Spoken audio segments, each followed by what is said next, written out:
Bonjour tout le monde. Alors aujourd'hui, je vous présente une petite procédure pour pouvoir créer des salles de rencontres virtuelles afin que vos élèves puissent aller travailler en équipe et vous permettre de naviguer d'une équipe à l'autre. Bien sûr, il faut être familier avec Google Meet pour démarrer. Donc, je vous invite en premier à vous familiariser avec Google Meet pour ensuite passer à cette étape suivante.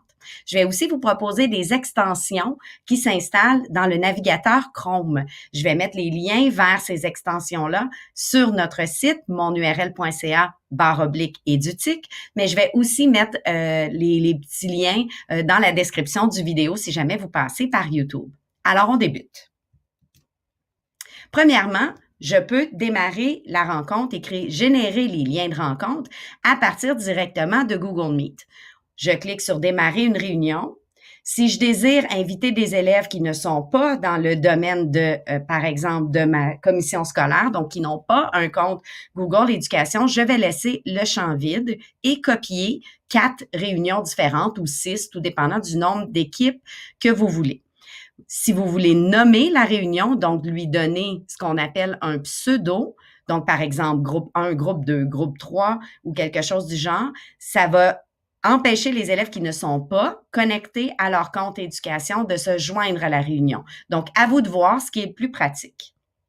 On peut passer par Google Meet, mais on peut aussi, petite astuce, venir prendre le lien qu'on a déjà dans Google Classroom.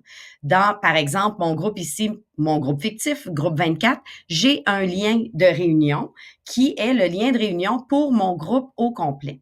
Je vais venir copier mon lien.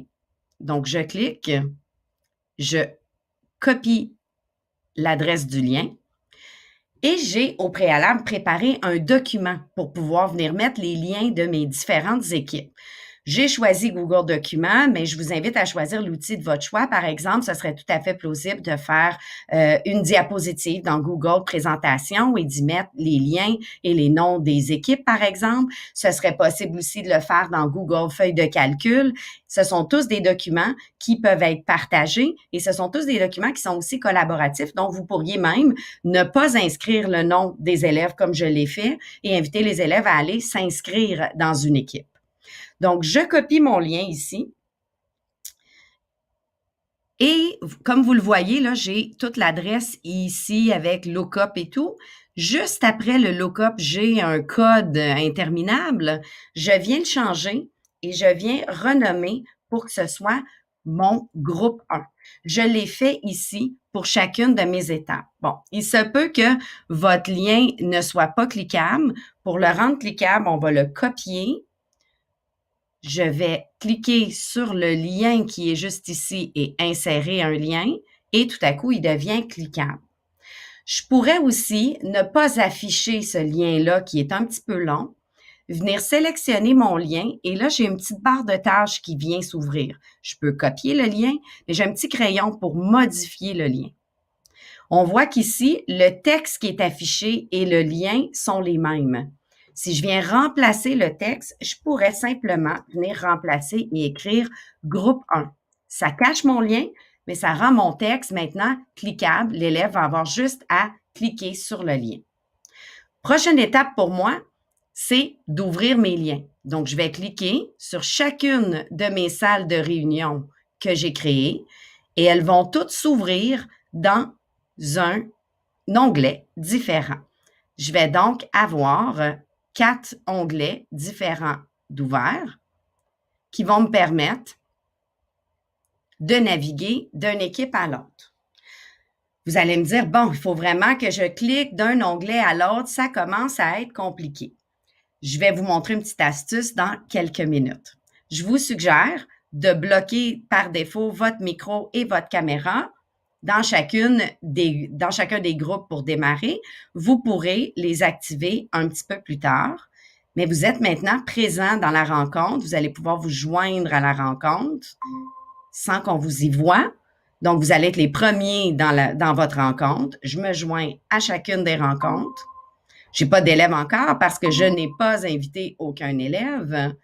Donc, je me joins à mes 4 rencontres et je ferme mon micro et ma caméra pour l'instant. Je pourrais décider de les activer quand je me joins au groupe 1, 2, 3 ou 4. Petite astuce avec une extension, l'extension qui s'appelle Tab Resize. Je vais mettre le lien, comme je vous disais, dans le site ou dans la description du vidéo.